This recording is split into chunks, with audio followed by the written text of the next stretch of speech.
오늘 주시는 하나님의 말씀 보겠습니다. 사도행전 10장입니다. 사도행전 10장 24절로 33절까지 제가 한 절 여러분이 한 절, 마지막 33절 말씀은 같이 하시겠습니다. 사도행전 10장 24절입니다. 이튿날 가이사랴에 들어가니 고넬료가 그의 친척과 가까운 친구들을 모아 기다리더니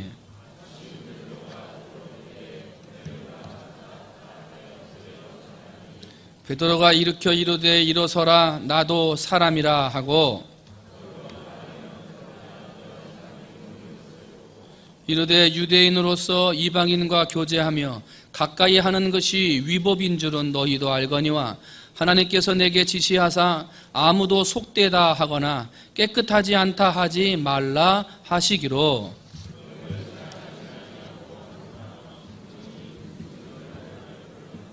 고넬료가 이르되 내가 나흘 전 이맘때까지 내 집에서 제 9시 기도를 하는데 갑자기 한 사람이 빛난 옷을 입고 내 앞에 서서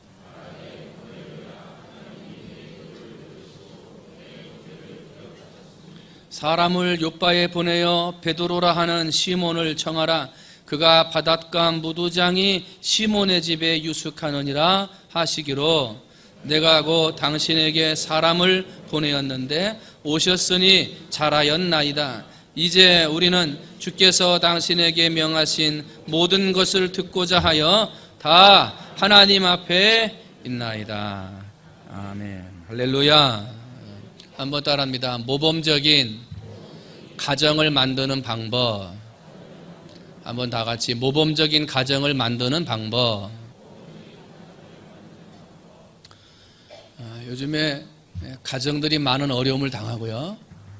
겉으로 보여지는 모습과 다르게 모범적이지 못한, 행복하지 못한, 깨어져 나가는 가정들의 모습을 우리가 많이 보게 됩니다.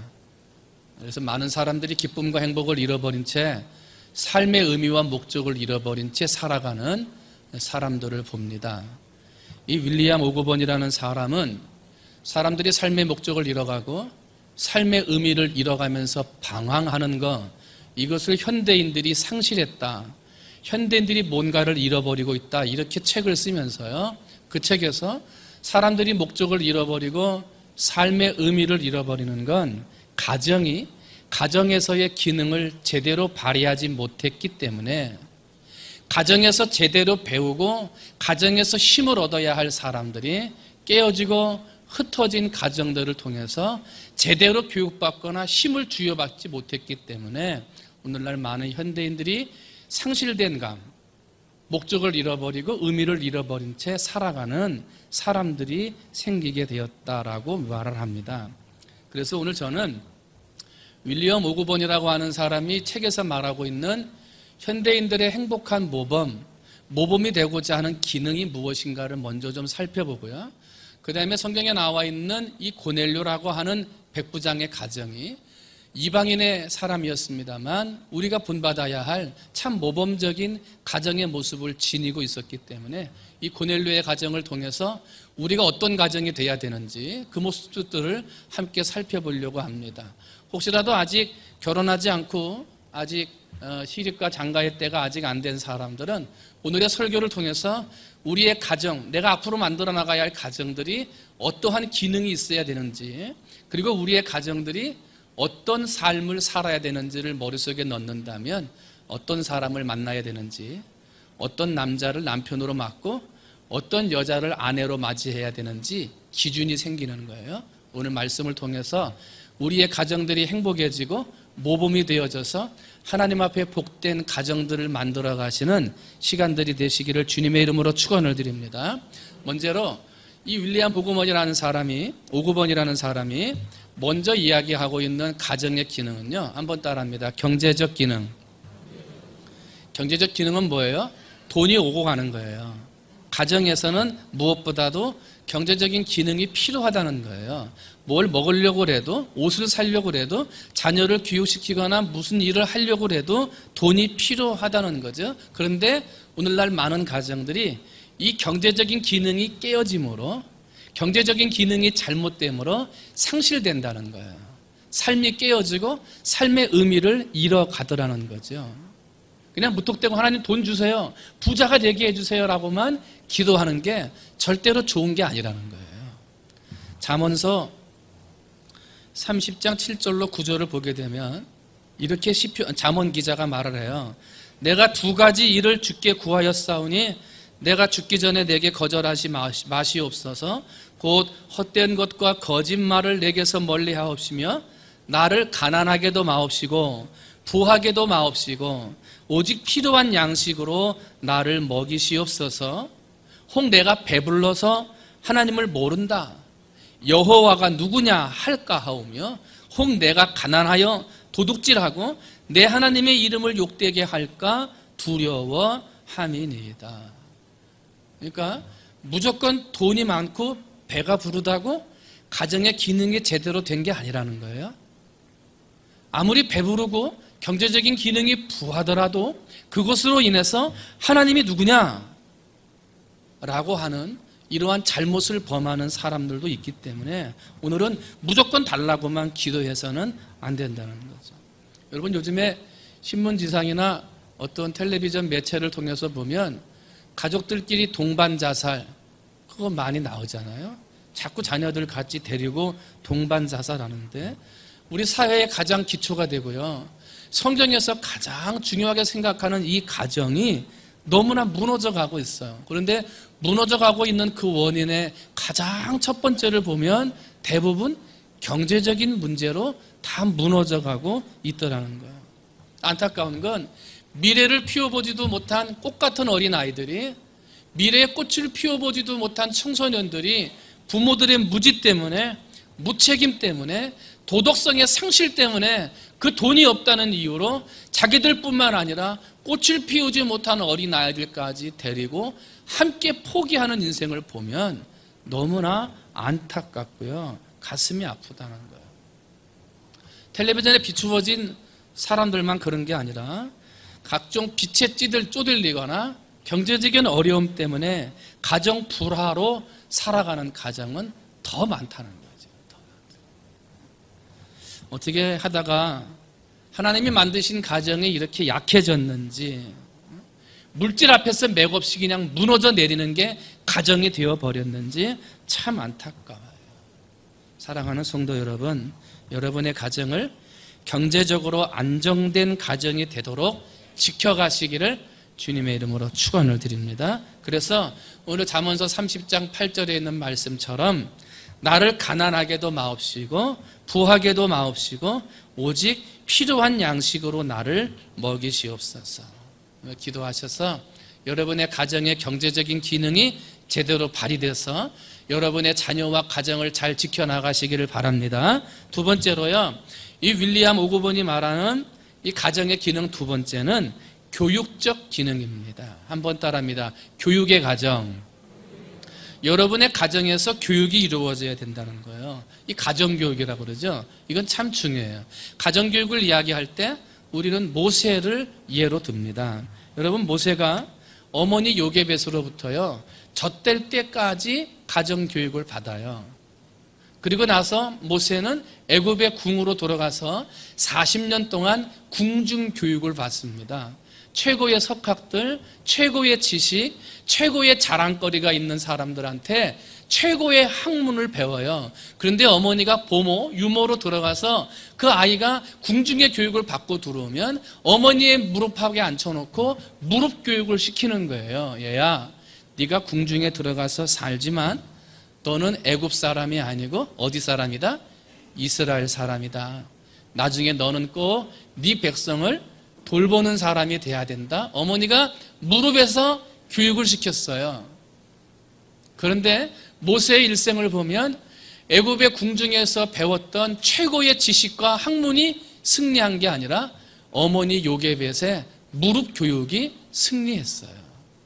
그것이 모세를 모세되게 만들었어요.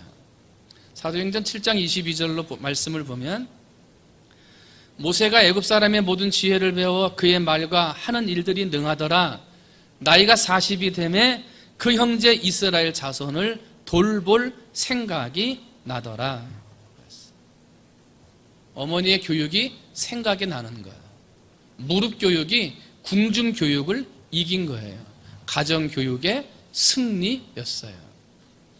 여러분, 인류 역사상 가장 많은 사람을 죽인 사람이 누군가요? 누구죠? 히틀러입니다. 600만 명을 죽였습니다. 우리나라 6.25 전쟁 때 전쟁을 통해서 많은 군인들이 죽었고 많은 민간인들이 죽었습니다. 그 군인들과 민간인들 총수를 세봤더니 그 전쟁 때 죽은 인구가 150만 명입니다. 150만 명. 그런데 히틀러는 몇 명을 죽였어요? 600만 명을 죽였어요. 처음부터 그런 사람이었냐? 히틀러의 아버지는 행상하는 사람이에요. 보따리 장수. 물건을 가지고 나가면 물건이 다 팔릴 때까지 집에 오지를 않아요. 일주일이고 한 달이고 두 달이고 물건 팔릴 때까지 집에 안 들어와요. 어머니는 어린 아들 히틀러를 데리고 아버지가 이제 오려나 저제 오려나 아버지만 기다려요. 근데 아버지가 오지를 않자 엄마는 외로워요. 그러다 보니까 돈이 많은 유대인과 불륜의 관계를 저질러요. 어린 아들을 두고 엄마가 불륜의 현장으로 가는 거예요. 어린 아들 히틀러가 엄마 안 가면 안 돼? 엄마 가지 마 하고 말을 했지만 엄마는 그 아들을 뿌리치고 불륜의 자리로 갔어요. 그때 어린 아들 마음에 유대인을 미워하는 마음이 생겨요. 그리고 그게 나이가 들면서 유대인은 다 죽어야 할 사람들이라고 증오하게 돼요. 그리고 한 자리, 권세의 자리에 올라섰을 때 어렸을 때부터 마음 먹었던 그 교육, 어머니가 부여준 불륜의 교육, 그것을 보고 미움과 증오의 마음으로 600만 명을 죽여요. 잘못된 가정교육의 폐해를 보여주는 거예요.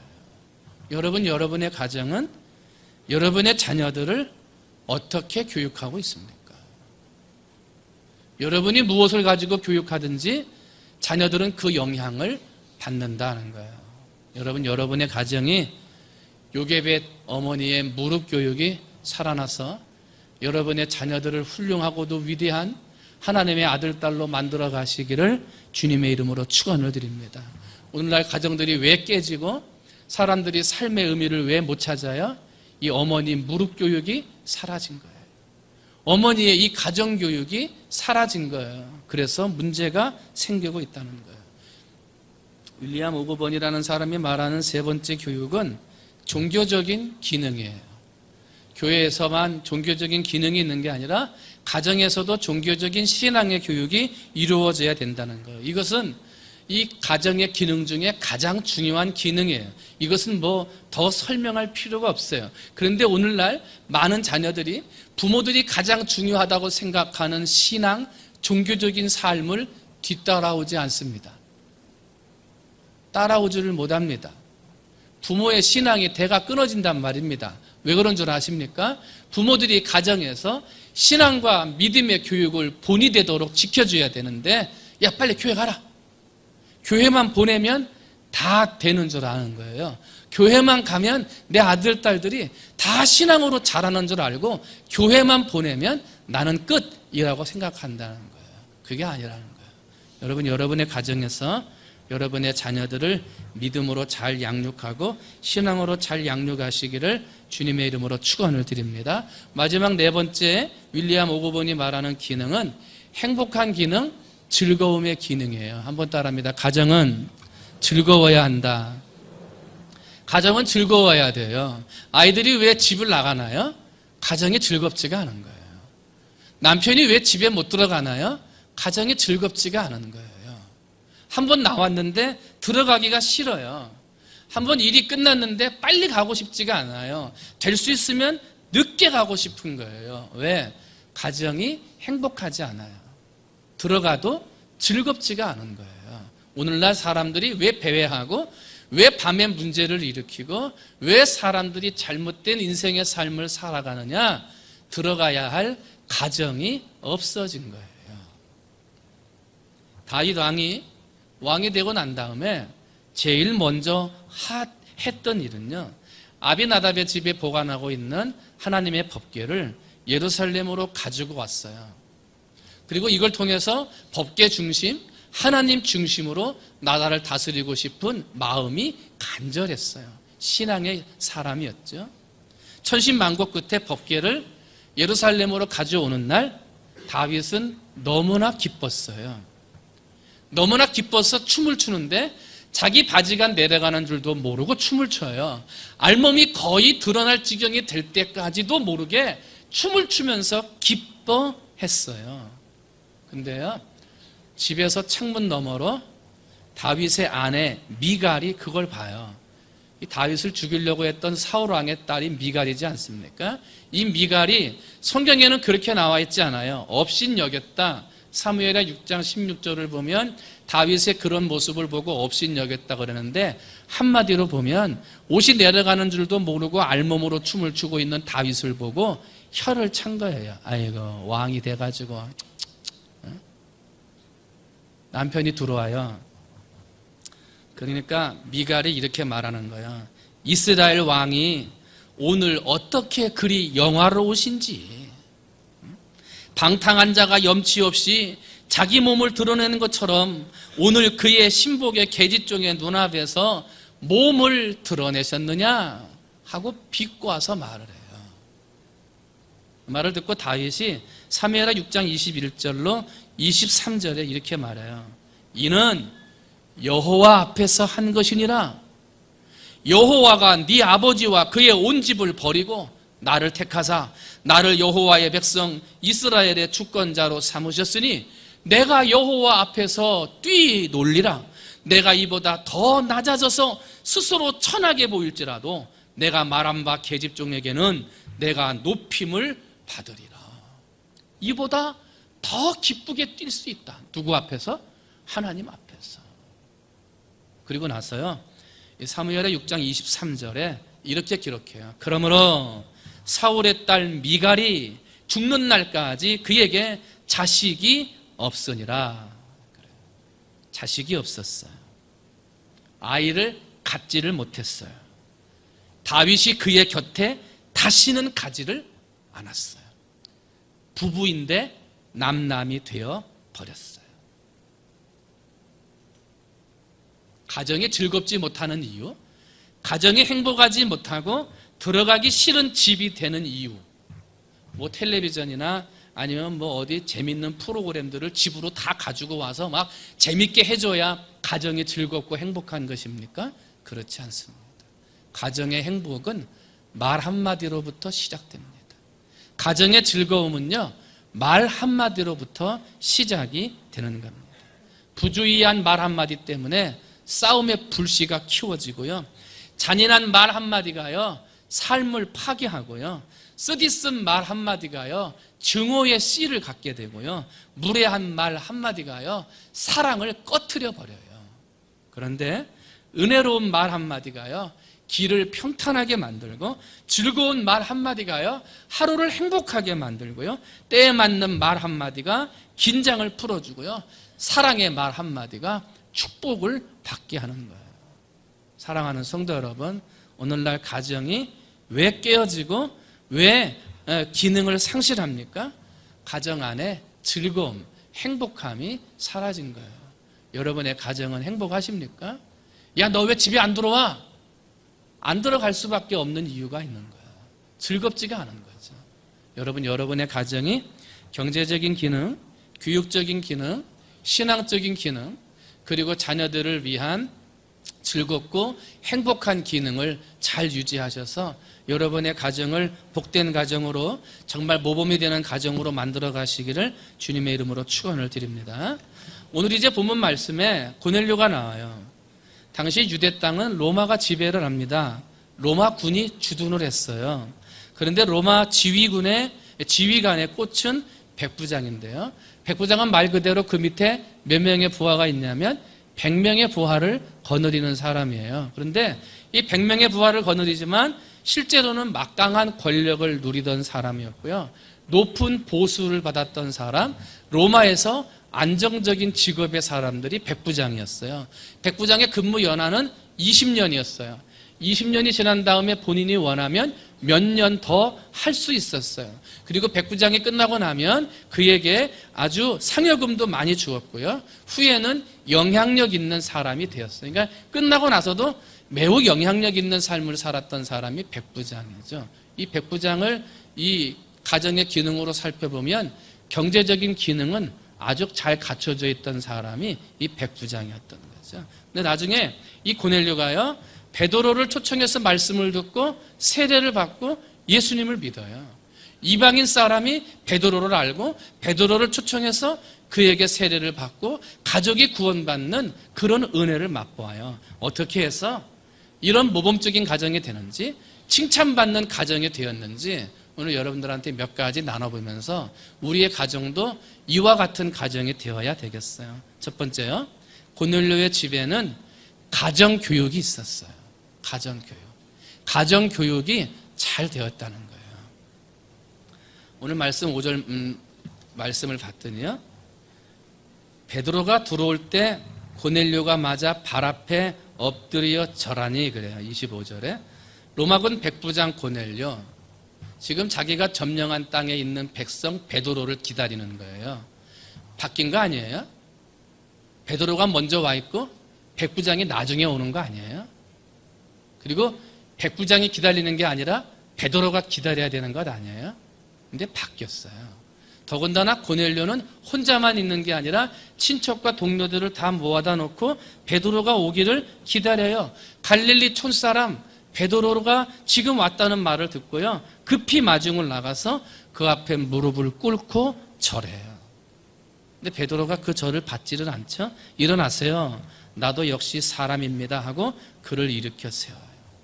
여러분, 백부장이, 그 권세 있는 사람이 아무도 없는 자리에서 무릎을 꿇고 절한 게 아니라 자기들의 친척과 자기들의 동료들을 모아놓은 그 자리에서 자기가 존경하는 권위자, 영적인 권위가 있다라고 생각하는 베드로에게 자기의 모든 신분과 자격을 내려놓고 무릎을 꿇어요. 자기가 존경하는 사람에 대한 존경의 모범을 보여주고 있는 거예요.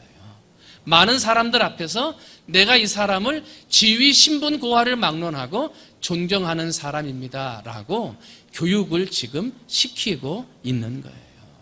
그걸 본 사람들이 무엇을 배웠을까요? 아, 존경해야 되는구나.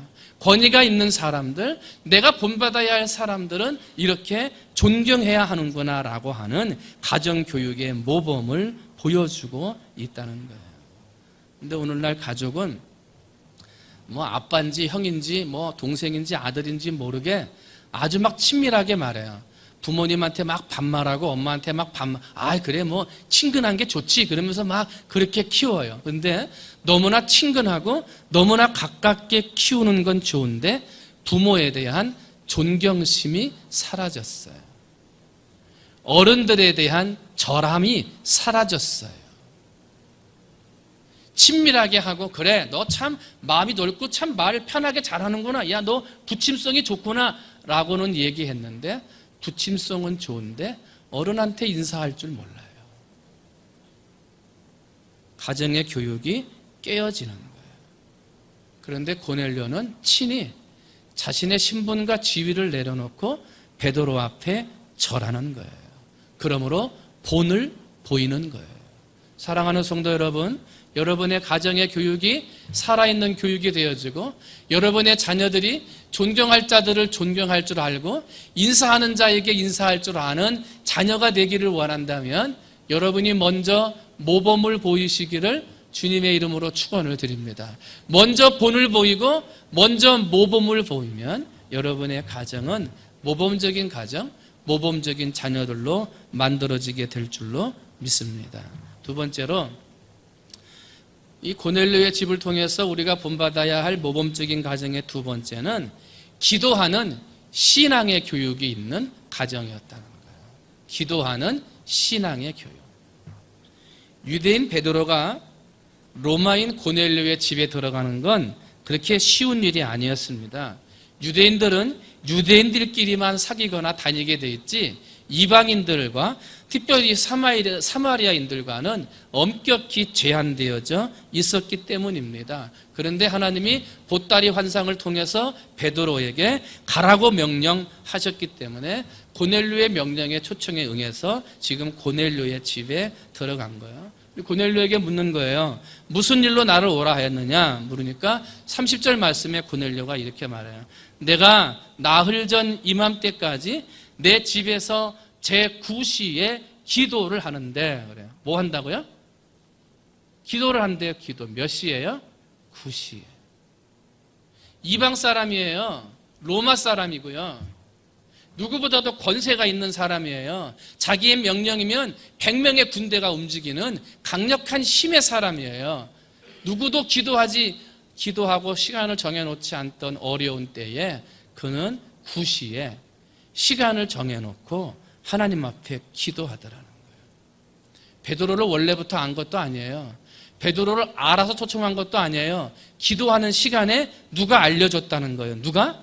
갑자기 한 사람이 빛난 옷을 입고 내 앞에 서서 하고 말하기를 뭐라고 그랬냐면 고넬료야 하나님이 내 기도를 들으시고 내 구제를 기억하셨으니 사람을 요바에 보내어 베드로라 하는 시몬을 청하라. 누가 베드로를 청하라고 가르쳐줬냐면 빛난 흰옷 입은 사람이 뭐 하다가?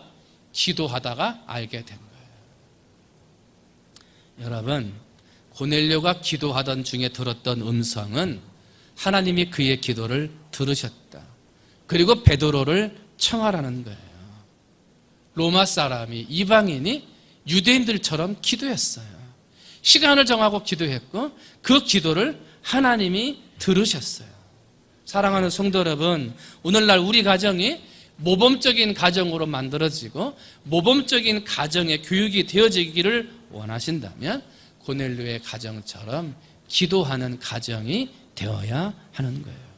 여러분, 가정에서 기도하는, 가정에서 기도의 본을 보이는 기도가 회복되어지시기를 주님의 이름으로 축원을 드립니다.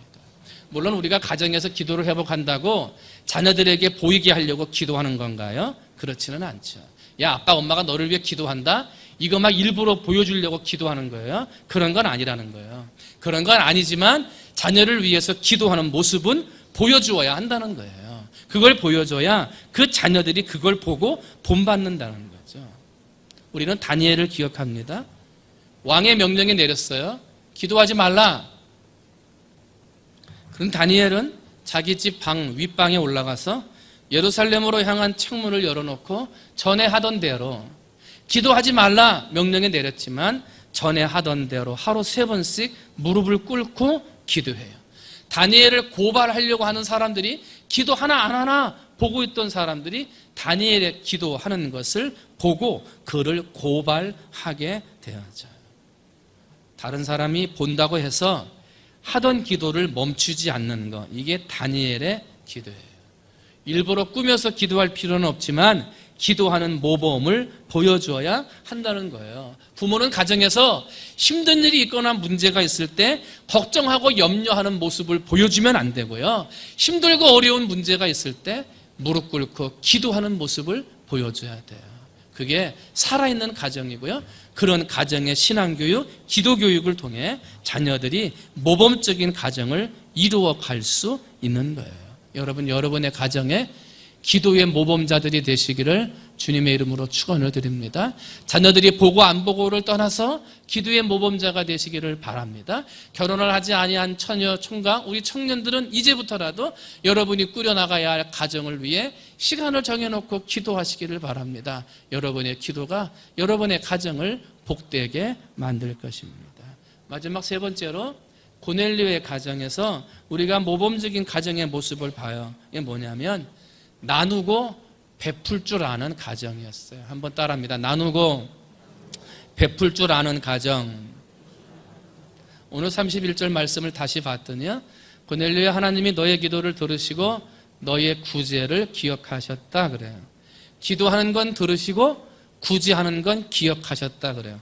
여러분, 구제는 가난한 사람들에게 베푸는 자비와 긍휼이에요. 근데 가난한 사람이 누구냐? 정말 어렵고 못 사는 사람만 가난한 사람이냐? 그게 아니고 나보다 못한 사람을 도와주는 거예요. 이게 구제예요. 내게 있는 걸 남에게 나눠주는 거, 이게 구제예요. 그런 삶을 살으면 하나님이 그런 구제를 기억한다는 거죠. 여러분, 로마군은 유대 지역의 점령지예요. 점령지 백성을 억압할 수 있는 힘이 있었어요.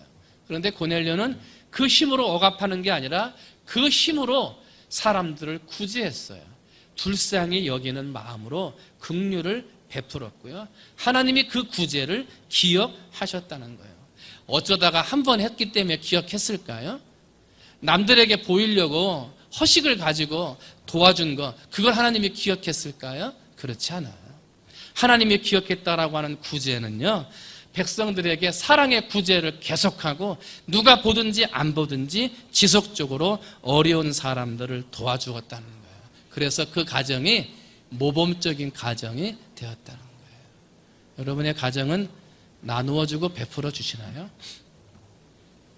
명절 때가 되거나 어버이 주일 때가 되면 목회자들에게 선물하는 가정들이 있으세요? 근데 참 모범이 되는 가정은요, 아이들을 같이 데리고 와요. 아이들을 같이 데리고 와서 그 문 앞에서 선물을 아이의 손에 주고, 자, 우리 목사님한테 감사합니다 하고 선물 드리자 하고 드려요. 교육이에요. 가르치는 거죠. 참 은혜가 되기도 해요. 여러분, 세상에서 공부하라는 말을 좋아하는 자녀들은 없어요. 공부하라 그러면 얼굴이 찡그러져요. 아, 엄마는 또 공부하라 그래. 그러면 부모 된 사람들이, 우리들이 뭐라고 말하냐면, 야, 공부해가지고 남 주냐? 공부해가지고 남 줘? 너 잘 되라는 거지. 너 잘 되라고 공부하라는 거지. 뭐 부모가 얻어먹으려고 공부하라는 거냐? 하고 얘기를 해요. 정말 그렇게 말하고 키웠더니 오늘날 우리 자녀들이 공부해가지고 남을 안 줘요. 자기만 먹고 살아요. 이기주의적인 아이들이 됐어요. 정말 공부해서 잘 되면요, 자기밖에 몰라요. 이기적인 인간이 되어버렸어요. 그래가지고 우리 부모님들한테, 나이 드신 부모님들한테 경제에 대한 것을 교육시킬 때 죽을 때까지 재산을 자녀들에게 물려주지 마세요. 이렇게 가르쳐요. 그렇게 교육을 해요. 죽을 때까지 부모의 재산을 다 물려주지 말라는 거예요. 왜? 재산이라도 있어야 명절 때 인사하러 오지. 생일날이라도 한번 찾아오지. 그거 다 주고 나면, 유산 상속 다 끝나면 부모 자식 관계도 끝이라는 거예요. 이런 험한 말이 세상에 돌아요. 그러면서 부모 교육을 할 때 그 교육을 한다니까요. 요즘 애들이 나밖에 모르니까요. 유산 상속 끝나면 부모 관계도 끝이라는 거예요. 그렇게 하면 안 된다는 거예요. 자식들을 위해서 어떻게 키우고 그 자식들 잘 되기를 원해서 얼마나 정말 힘들게 살았는데, 그렇게 가르치면서 독하게 살아야 된다고 마음 먹고 가르치며 살았는데, 정말 다 키우고 났더니 자식들이 독한 자녀가 됐어요. 이웃과 친구들에게 나눌 줄도 모르는 독한 자녀, 심한 자녀는 부모들에게조차 나누어 주지 못하는 독한 자녀들로 자라고 말았어요. 이게 왜 그래요? 나누어 주고 베풀어 주는 걸 가정에서 가르쳐 주지 못했기 때문에 그래요. 사랑하는 성도 여러분, 여러분의 가정에서 여러분의 자녀들이 나누어 주고 베풀어 주는 선을 행하는 아름다움을 가르쳐 줄 수 있는 모범적인 성도들이 되시기를 주님의 이름으로 축원을 드립니다.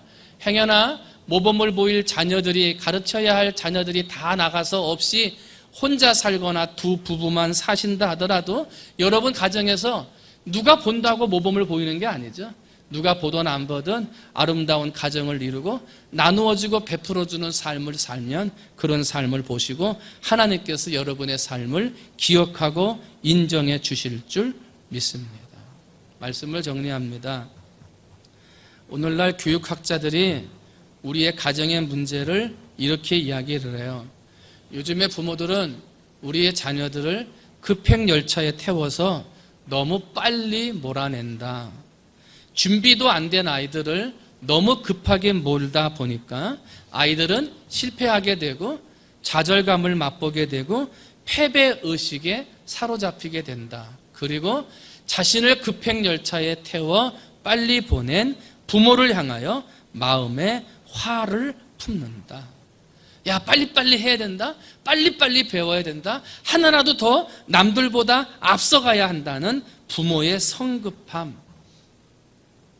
하나라도 더 다른 집 자녀들보다 하나라도 더 가져야 되고 한 단계라도 더 높아져야 한다라고 하는 자녀 성공에 대한 지나친 기대, 이런 것들이 우리 자녀들을 병들게 한다는 거예요.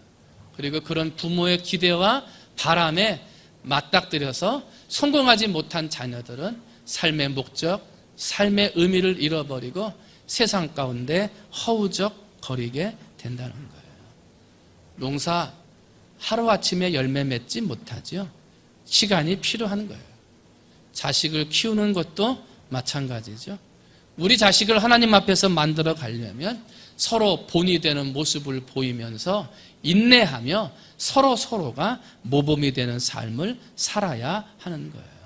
조금 시간이 가더라도 배려심을 가르치고 조금 시간이 가더라도 어려운 사람을 보면 나누어 주고 베풀어 줄 줄 알며 어려운 일이 생길 때마다 불평하고 원망하는 모습을 보여주는 게 아니라 자녀들과 함께 손잡고 얘들아, 엄마 아빠가 사실은 이런 문제가 있는데 같이 기도해 주지 않겠니? 하고 손잡고 같이 기도하는 그런 가정의 본을 보여질 때 그 가정에 열매가 맺히는 거예요. 농사에 결실이 오는 거예요. 그런 가정 되시기를 주님의 이름으로 축원을 드립니다. 오늘날 많은 가정이 깨어지고 있어요. 경제적인 이유로 모범적이지 못한 가정교육과 신앙교육 때문에 가정들이 무너지고 있어요. 오늘 이 자리에 참석한 우리 사랑하는 성도들이 여러분의 가정을 모범적인 가정으로 만드시기를 주님의 이름으로 축원합니다. 사랑할 줄 아는 가정, 나누고 베풀 줄 아는 가정, 어려운 문제가 있으면 함께 기도할 줄 아는 가정의 본이 되어지시기를 주님의 이름으로 축원을 드립니다. 그리고 시간이 되시고 기회가 되신다면 흩어져 있는 가정, 어려움 가운데 있는 가정, 깨어짐 가운데 있는 가정들을 좀 돌아보세요. 함께 식사하고 함께 교제하고 함께 기도하면서 위로하고 힘을 실어주어 본이 되어지는 여러분의 모습을 보고 그들도 닮아갈 수 있도록 그런 교제도 하셨으면 좋겠어요. 오늘 예배드린 사랑하는 성도들이 우리의 가정을 모범적인 가정으로 만들어 하나님 앞에 영광 돌리고 깨어지고 흩어지는 세상의 가정들을 돌보고 붙들어주는 하나님의 일꾼들의 가정들이 다 되시기를 주님의 이름으로 축원을 드립니다. 아멘.